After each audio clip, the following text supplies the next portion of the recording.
ज्ञानतिम्रान्तस्विज्ञानञ्जनशलाकया चक्षुरुन्मिलितं येन तस्मै श्रीगुरुवे नमः।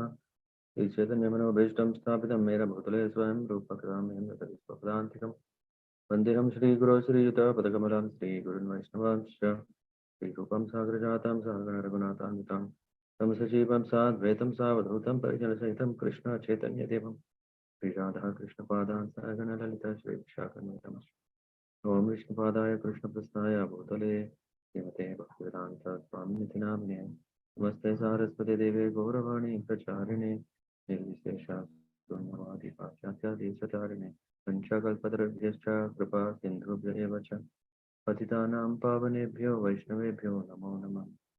जय श्री कृष्ण चैतन्य प्रभु नित्यानंद श्री अद्वैत गदाधर शिवासदि गौरभक्तवृंद। हरे कृष्ण कृष्ण कृष्ण हरे हरे राम राम हरे Hare Krishna. So, we are reading from Śrīla Prabhupāda-līlāmṛta, Volume 2, Chapter 37, entitled The Land is Yours. When I started my propaganda in New York, 26 Second Avenue, that time only half a dozen boys were coming and hearing. That hearing means I was singing, chanting Hare Krishna mantra, and reading some verses from Bhagavad Gita, and they were patiently hearing. Because I know if someone patiently hears the holy name of Krishna or about his pastimes, then Srinvatam Swakatha Krishna, Krishna purifies him from within. So actually, it so happened with these boys and girls. I say boys and girls because in Western countries there is no distinction. They are given equal liberty. In our country, there is still discrimination.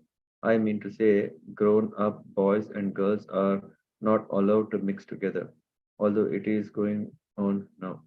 But in European countries, there is no such restriction. So there was no possibility of making any distinction between the boys and girls. So many of them are attending. I was chanting in Tompkins Square Park, and these boys and girls used to surround me and dance and chant Hare Krishna mantra.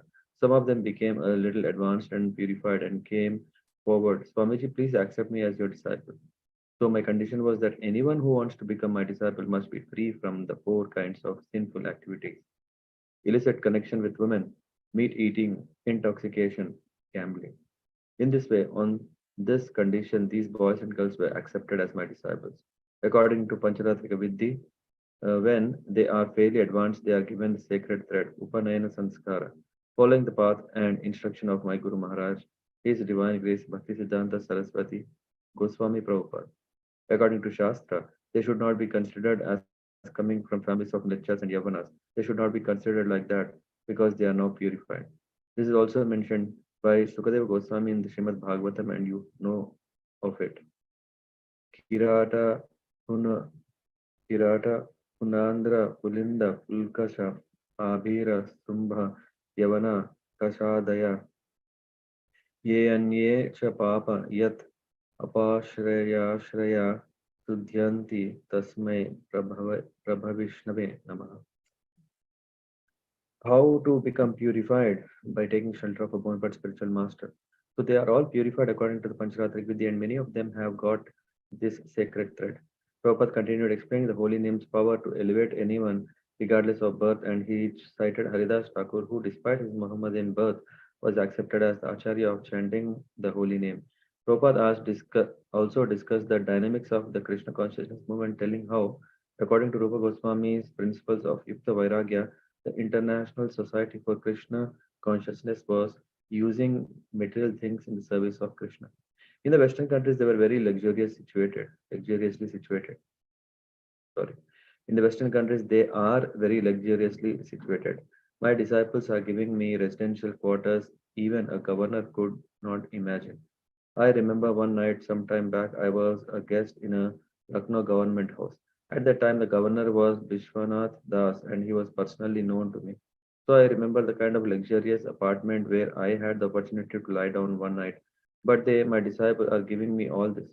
So we cannot reject that because that is the standard of living in America. You cannot say, no, I shall not lie down in this nice apartment. I shall lie down in the street. I am sannyasi. Then nobody will respect me. There is in America, the standard of living is like that. Therefore, Rupa Goswami says that you should not be attached to that But for the service of Krishna, if you have to use such things, you should receive it. People are engaged in the service of Maya, but we want to engage everything in the service of the Lord. That is the Krishna consciousness movement. So we are using airplanes, we are using dictaphones, we are using teletype machine. Even for cleansing our floor, we are using a machine. This is the system. In each and every center, we have got new cars. We cannot do without them. In Europe and America, practically no gentleman walks in the street. It is a system there. So we have to use it, but we should not be attached to it. Our attachment should be only for Krishna, and for Krishna's service, we can accept anything. That is Krishna consciousness movement. Prabhupada concluded his address by asking for land. He wanted to establish a temple for his society in Vrindavan. Afterward, a Mr. S, a motor parts a salesman and resident of Vrindavan, offered Prabhupada a plot of land his family had been saving for some worthy religious purpose. Prabhupada smiled. Although he had only just arrived in Vrindavan, already Krishna was providing an opportunity for establishing his ISKCON center. Prabhupada thanked Mr. S for offering this service to Lord Krishna. By his donating land, the Krishna consciousness movement would increase and the donor, Mr. S, would benefit. Prabhupada was aware that behind the formal reception and ceremonial words of Vrindavan's prominent citizens dwelt a deeper feeling of reserve and even suspicion, especially about among the caste Goswamis, the proprietors of Vrindavan's major temples. While accepting Srila Prabhupada's foreign disciples as devotees or of a sort, many Vrindavan residents nevertheless felt reluctant to accept the foreign Vaishnavas as Brahmanas, sannyasis, and pujaris. This misunderstanding was due to a traditional Hindu concept. Only those born in a caste Brahmin family could become Brahmanas. Prabhupada, however, followed exactly in the footsteps of Bhaktisiddhanta Saraswati, who had freely accepted anyone, regardless of sex or social position. When in 1932 Bhaktisiddhanta Saraswati had led more than 1,000 followers in a Vrindavan pilgrimage, certain prideful caste Brahmanas had denied the pilgrims entry into the temples. The pilgrims had been harassed by rock throwers and boycotted by shopkeepers. Bhaktisiddhanta Saraswati had then met with Brahmanas of Vrindavan and had scripturally proved to them that the soul, being transcendental, was free from designation and that anyone who became a Vaishnava automatically qualified as a Brahmana. The prejudice, however, had remained. Prabhupada also followed Srila Bhaktisiddhanta in denying that the Goswami title could be inherited.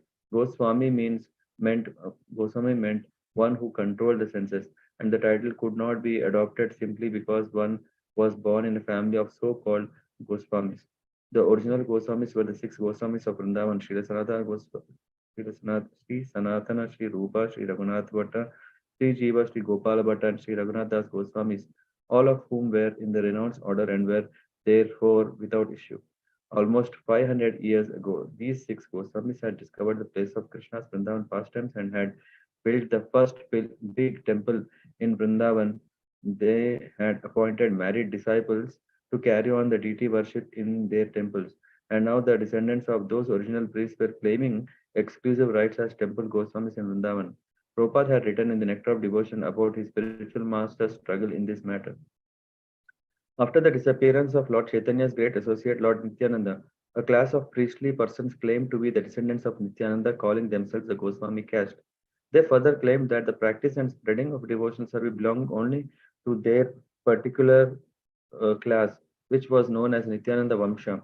In this way, they exercised their artificial power for some time until Srila Bhaktisiddhanta Saraswati Thakur, the powerful Acharya of Gaudiya Vaishnava Sampradaya, completely smashed their idea. There was a great hard struggle for some time, but it has turned out successfully, and it is now correctly and practically established that devotional service is not restricted to a particular class of men.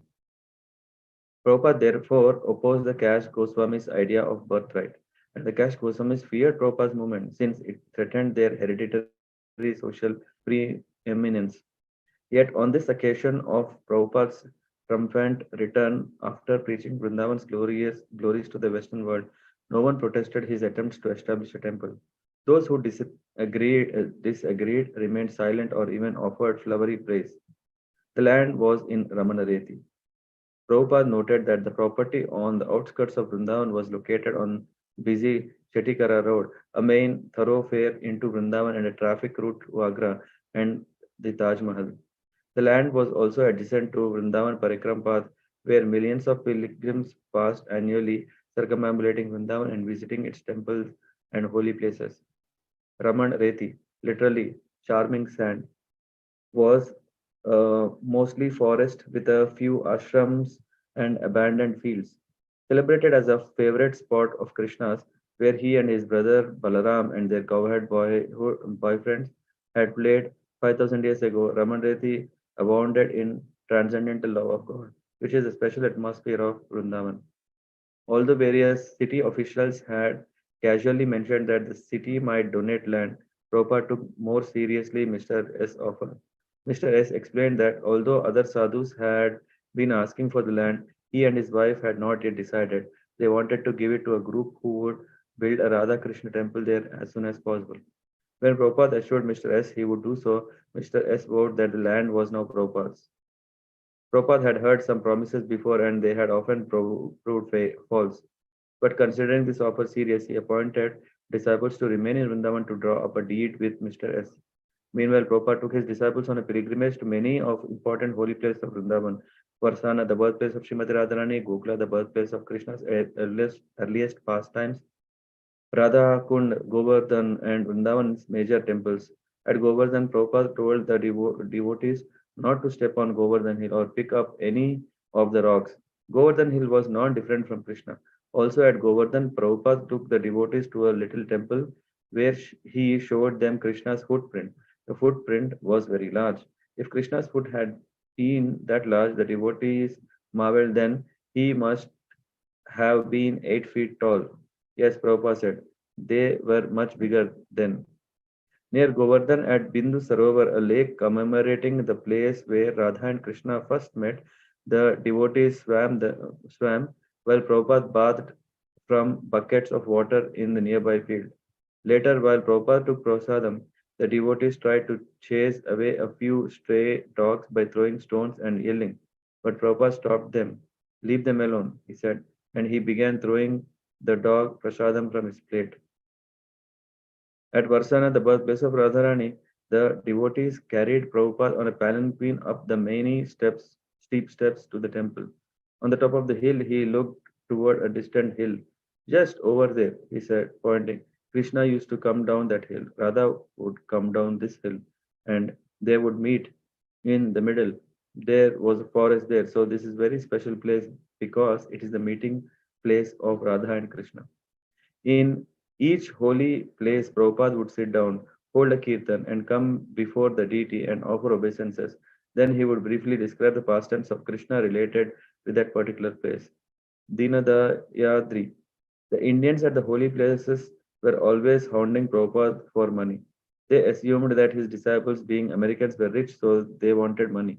Prabhupada would give something, but were so many that as soon as he would give to one, half a dozen others would crowd around him, preventing him from walking by. In some of the temples, they wouldn't let us enter. Prabhupada then took his group to a place beside the Yamuna where Krishna had shown his mother all the universes within his mouth. Touching the water, Prabhupada said, "It is too cold for an old man like me, but you take a bath. I'll put a few drops on my head." He directed the women to a separate place to swim, where the Indian women bathed and the men plunged in and began swimming. They sported in the water as Prabhupada stood on the bank watching. Suddenly, Prabhupada put on a gamcha, walked in the river edge, sprinkled some water on his head, and then waded in up to his knees. The devotees were delighted to see him duck beneath the water and begin bathing and splashing with them in Yamuna. Srila Prabhupada decided that he would remain in his quarters at Mr. Saraf's home while his old friend Saran Sharma took the devotees to Vrindavan's famous temples.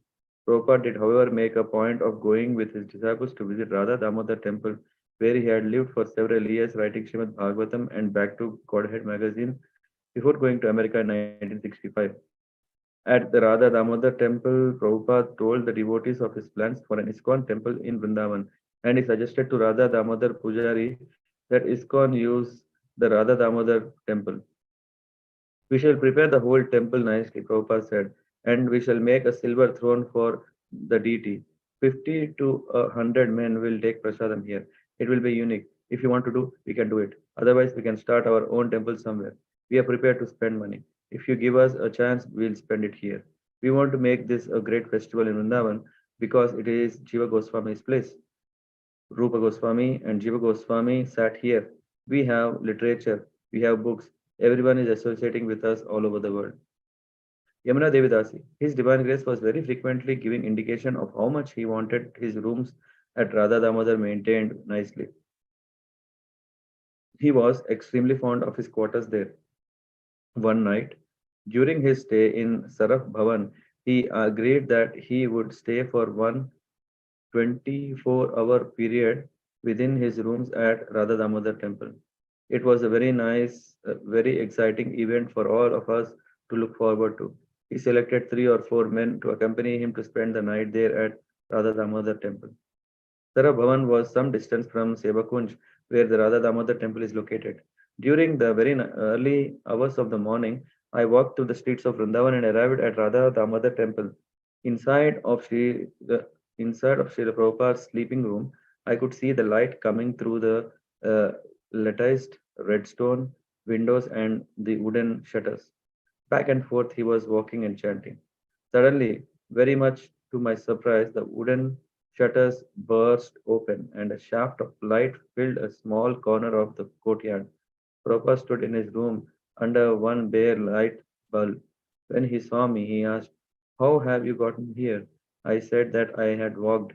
"Oh, this is not good," he said. "It is very dangerous in the street. There are so many wild dogs and there are dacoits. In this quarter, a man will kill even for a lota water pot." So there was some chastisement from Prabhupada on the one hand, but on the other hand, he seemed pleased.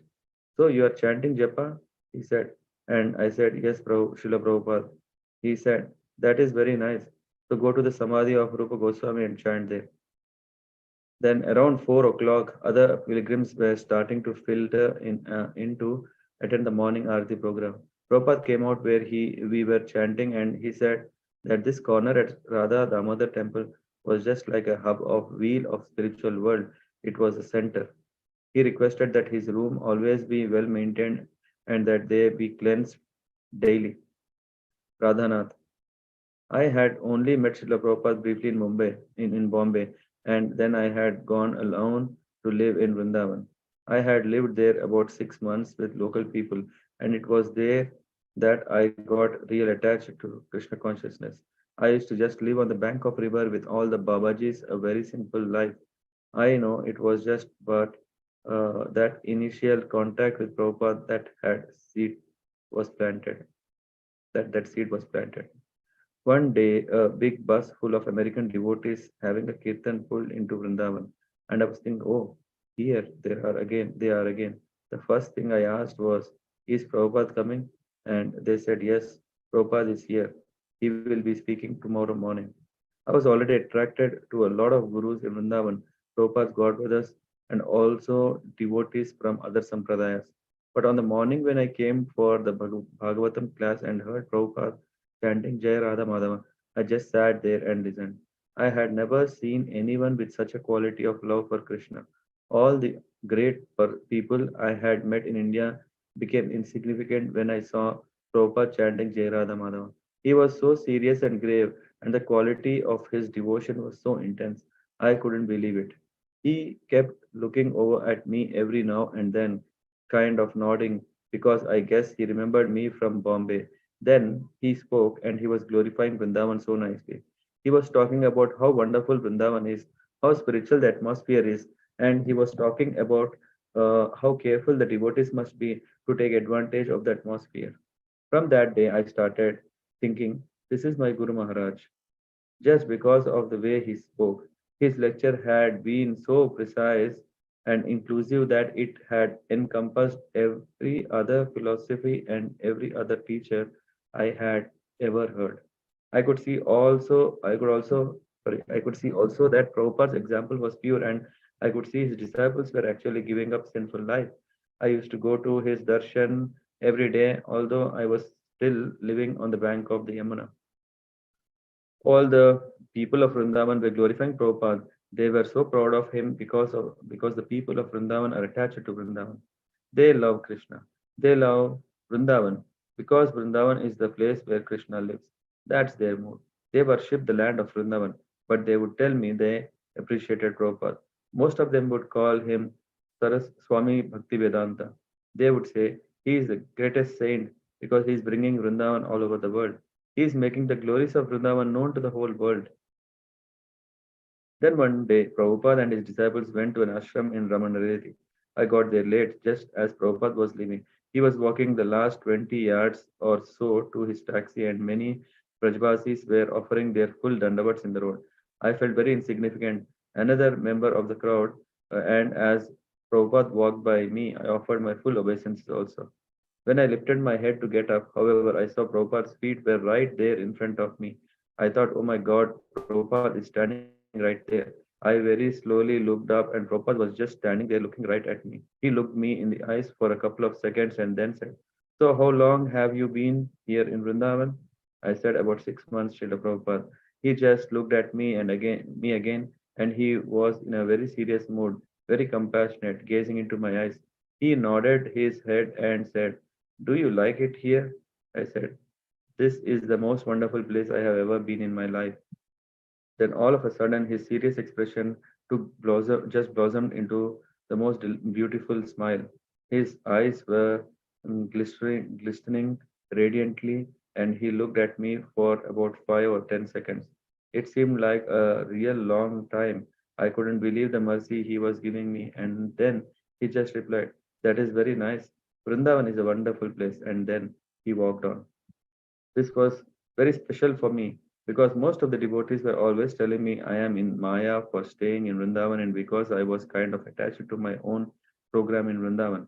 I was feeling that the devotees didn't understand and I was upset with them, thinking that they didn't appreciate the atmosphere. But Prabhupada's words alleviated all my anxieties toward the Hare Krishna movement. It was the most special personal contact. It wasn't what Prabhupada was saying, it was his personal transcendental concern for me. So then I went to his classes every day and all the darshans, and there was no doubt in my mind. He very much convinced me on every level of Krishna consciousness. When Prabhupada left, the devotees told me that I should join and go on parikram with them all around India. And they said that Prabhupada had personally invited me to come. I was unbelievably appreciative that Prabhupada was so merciful, but at the same time, I was very attached to Vrindavan. I told them I just wanted to stay here, and if they ever came back, I would serve Prabhupada here, but that I didn't want to leave Vrindavan. Soon after that, my visa expired. So I had to leave the country. But before I left, the people of Vrindavan, especially the Babajis, were telling me that Swami Bhaktivedanta had established New Vrindavan in the West. They said, if you have to leave Vrindavan, you should go to New Vrindavan. So whatever you do, don't leave Vrindavan. New Vrindavan and Old Vrindavan are the same because Swami Bhaktivedanta has created Vrindavan in the West. They said it would be, they said it with great pride. So I left for New Vrindavan. Prabhupada trained his disciples in the etiquette of living in Vrindavan Dham. In the holy Dham, he said, if one of my disciples drinks from a jug incorrectly and he contaminates the jug, everyone will notice it. Don't be criticized for this uncleanliness, or I will be criticized. It is the duty of the disciple to follow these etiquettes habits very austerely. I am putting so much energy into this party in India because I want to train you how to live here. Prabhupada wrote his disciples in the west of his successful tour of Vrindavan. I am currently in Vrindavan with a party of 40 devotees, and we are having daily parikram of the holy places. We shall return to Delhi tomorrow by coach. The officials and residents of Vrindavan have greeted us very nicely, and they are simply astounded to see our SKP chanting with great jubilation through the city streets. The mayor has publicly uh, proclaimed that I have done something wonderful, and practically speaking, they realized that before I went to the Western countries, no one there knew about Vrindavan. Now, hundreds of visitors and hippies from your country come here to see Krishna's place, the Vrindavan. Devotees have understood that Vrindavan is now world famous due to my preaching work. So they are all very much appreciating their hometown, Swamiji. Delhi, December 1st, 1971. Upon his return to Delhi, Srila Prabhupada, along with 40 disciples who have accompanied him to Vrindavan, stayed at the Birla Mandir. The host offered Prabhupada a small house reserved for special guests in the back of the formal gardens. Meanwhile, political turmoil continued to trouble the nation's capital as the threat of an all-out war between India and Pakistan increased. Even peaceful Vrindavan had been disturbed, being only 90 miles from Delhi and 34 miles from Agra, with its large military installation. One night, while Srila Prabhupada had been staying at Saraf Bhavan, the local authorities had ordered a blackout.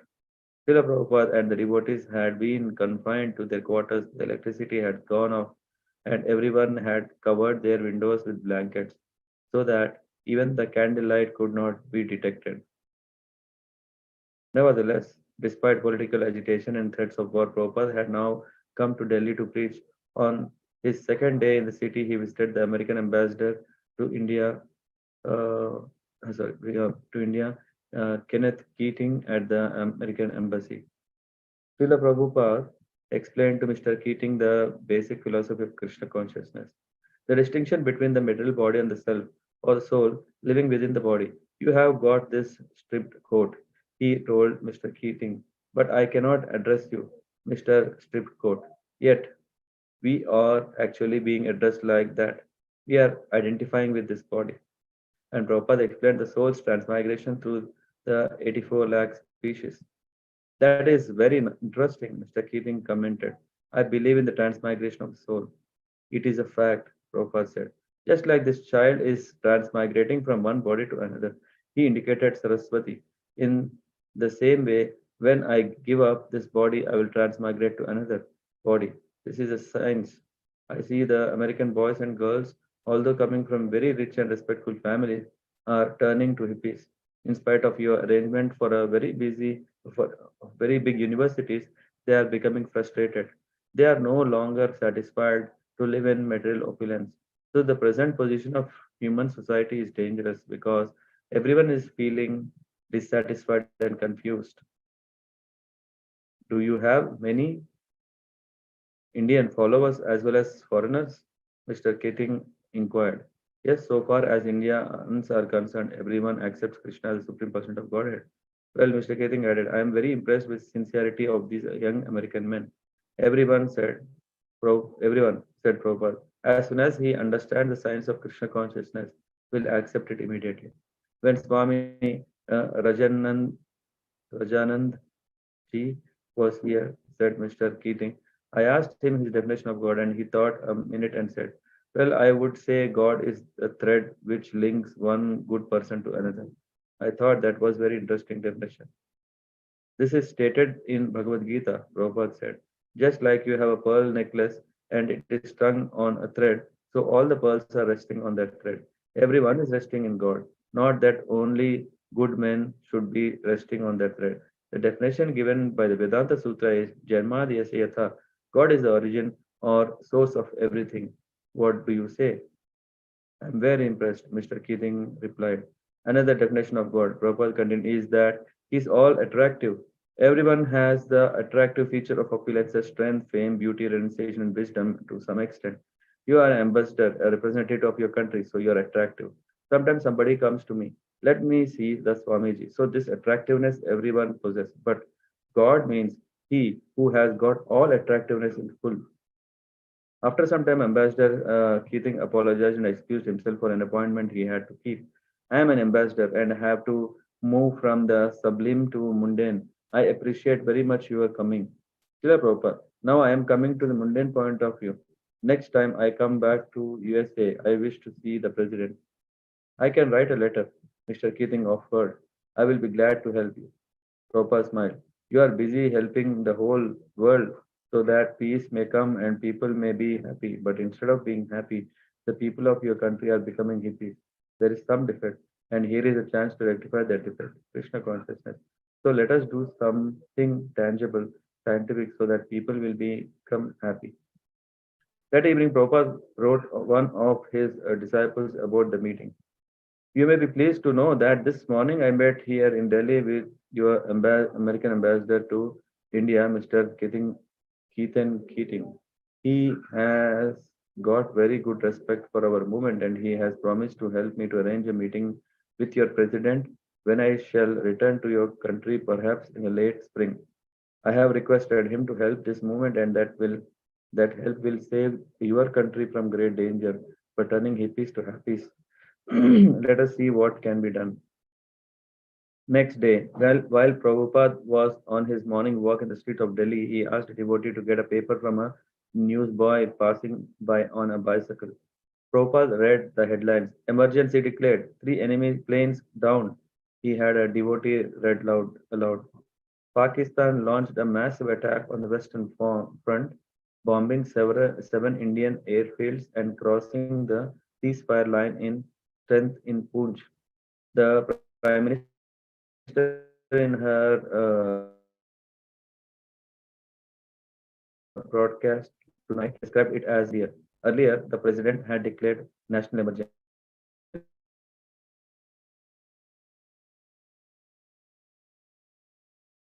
The national emergency supplies to India and Russia slong should be finished, and Pakistan will lose. The national emergency supplies to India and supporting Pakistan. China threatening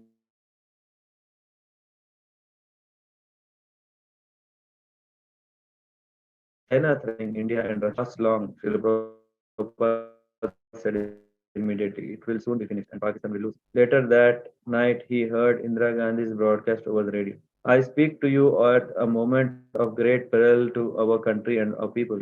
Today, a war in Bangladesh has become a war on humanity. The government and the people of India a great responsibility. We have no other option but to was not alarmed. War was not the only ugly reality. Birth, death, old age, and disease, and so many other material sufferings were inevitable, war or no war. Prabhupada continued to follow the news, however, and some days Shama Sundara would purchase for him three or four different newspapers. After a few days at Birla Mandir, Prabhupada and his party moved to Dharmashala in Kamal Nagar district of Old Delhi. There, Prabhupada delivered what the devotees later referred to as the blackout lectures. While black painted newspapers and blanket covered the windows and combat jets flew overhead, Prabhupada would speak by candlelight to his disciples. The propensity to fight is very strong in this age of Kali, he said, and the population is becoming so sinful that they are trying to accumulate atomic weaponry for ultimate destruction of humanity. Sometimes Prabhupada would ask a disciple to speak to the group also. No guests were present since during blackouts no one could walk the streets, and on some nights the police pounded on the door demanding the devotees to extinguish even their candles. Due to the war in India, Prabhupada wrote in a letter, our programs here have been reduced and there is every night a blackout. Not only in Delhi, but in other parts of India, his disciples were encountering difficulties in their preaching attempts. In Mayapur, the government had ordered the devotees to leave the area because of its close proximity to Bangladesh. As Prabhupada had predicted, however, the war did not last long. On December 17, Prabhupada read the headlines of Indian Express. Nizi surrenders. Bangladesh is free. India decides on unilateral ceasefire in West. Prabhupada was joyous. He told the devotees confidentially the reason the war had ended so quickly was because their massive Sankirtan Yajna at the Pandal a month earlier. On the very same page that had announced India's victory, however, another headline read PM blames USA for war. Indira Gandhi was blaming President Nixon for the war. The American devotees tensed as they walked the streets, sensing the Indians' mistrust and daily newspaper propaganda only worsened the condition. There is a great propaganda now against America and India, Prabhupada wrote, due to the country's stand against India and the war with Pakistan. Delhi was the seat of much political agitation, and Prabhupada decided to relocate the devotees who were there with him.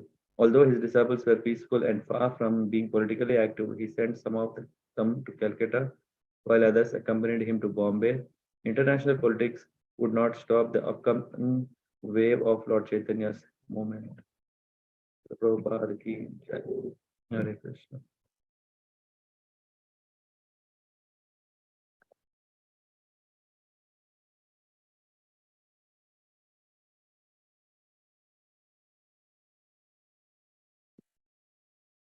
Hare Krishna, Prabhu.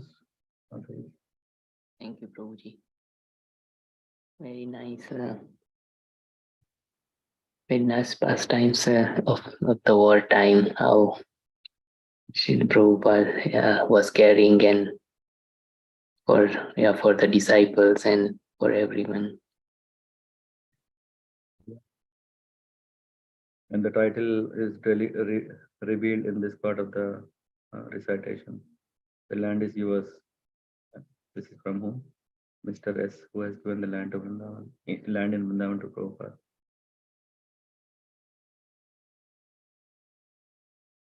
Yes, Prabhuji. Yeah, and also what was this SKM? You know this SKM mantra or? I don't know what is that. Maybe I have to check. I was also trying to recollect what it could be.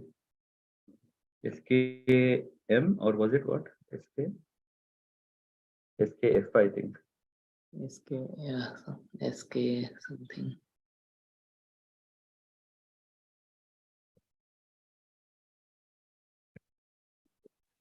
Yeah, what was it? SKP. SKP. See our SKP chanting. The officials and residents of Vrindavan treated us very nice. And they are simply astounded to see our SKP chanting. Some Prabhu Shah, great jubilation to the street. Who was there with Prabhupada that time?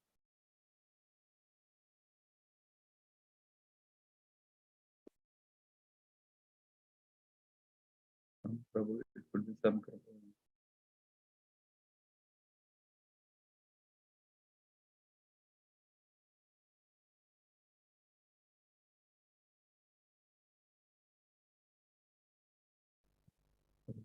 Yeah, we have to see who there definitely would be some Prabhupada disciples.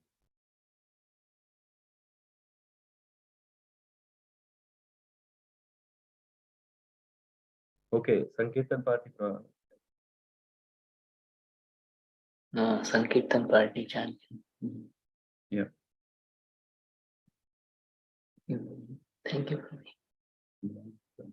I mean, not 100%, but suits the context.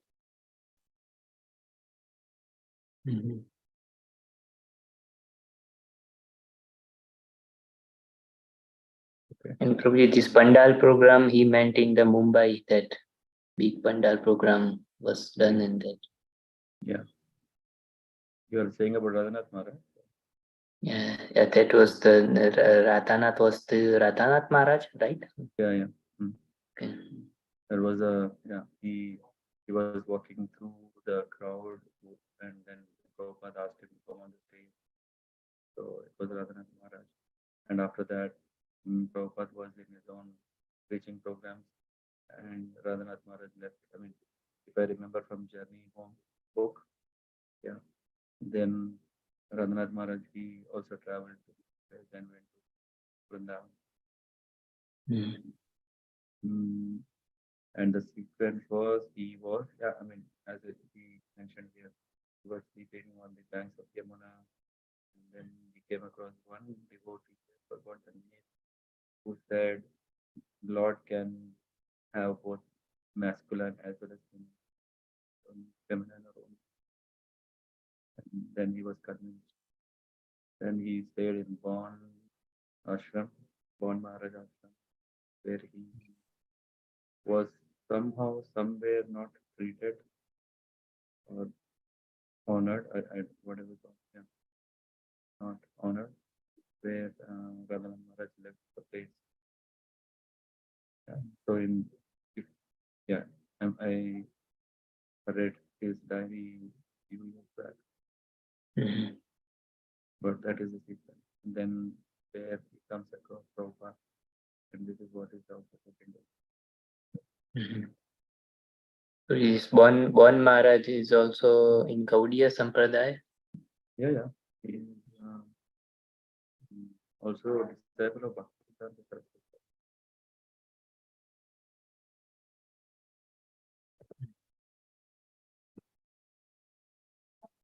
Yeah. And even we came across, there are some places where Prabhupada was asking one Maharaj to support his Western disciples to learn Sanskrit. Remember that? When we were... Prabhuji, I don't know if it's only for me, but not able to hear you properly, Prabhuji.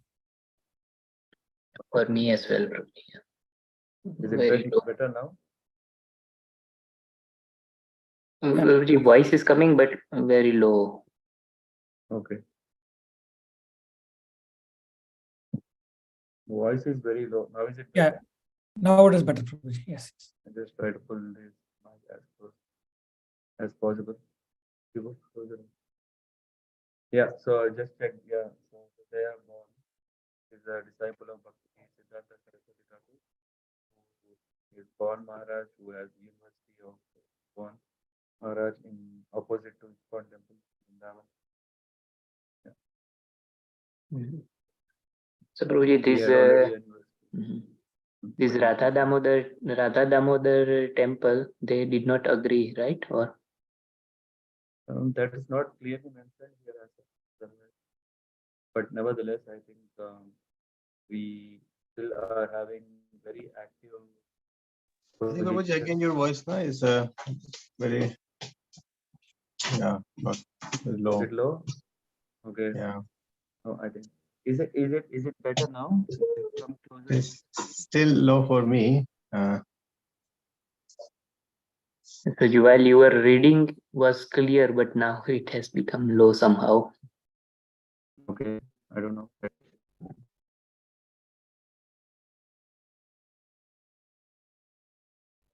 Okay, I don't know. Maybe I need to change my headset.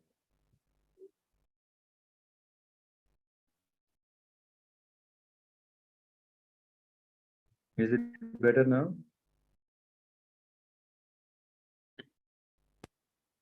Can you speak again, Prabhuji? Is it better now? Or still the same issue? Yes, it's better for me. Okay. Yeah. So what I was telling was that if you remember when Prabhupada was interested to have what is it, American house, yeah, so that his disciples can come in Vrindavan, stay and learn Sanskrit at that time.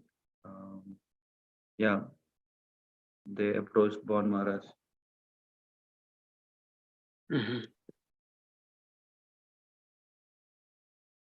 Yeah. Okay. Yeah. Anything else? Anyone want to add, share, ask?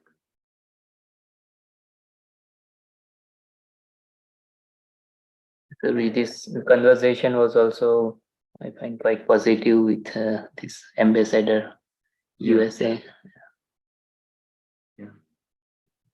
Yeah. It's only like Prabhupada, see, taking the opportunity, he immediately sees, oh, okay, the opportunity to meet also the president.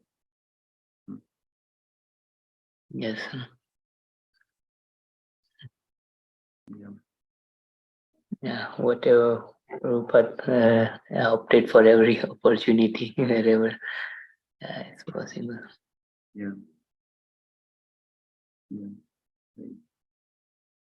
Thank you, Prabhuji. Okay. This is something like go-getter, Prabhuji. Don't worry about anything. They go for, so very, very bold and very inspiring personality, Prabhuji. Yeah. Even if there is a war, no war, have a clear Exactly. understanding. Yeah. Doesn't matter, American, Russian, German, or Australian, Yeah. just going it, going. Yes, Prabhuji. Yes, Prabhuji. Yeah.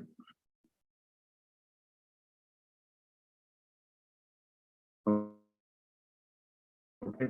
then Prabhupada biography next week. Yeah, thank you. Jai Kalparabhyascha Kripa Sindhubhyo Cha Balidanam Pavanebhyo Vaishnavabhyo Namo Namaha. Śrīla Prabhupada ki jai. His Holiness Satguru Rupa Goswami Maharaj ki jai. Hare Krishna. Krishna Prabhuji. Hare Krishna. Hare Krishna. Hare Krishna, Prabhuji.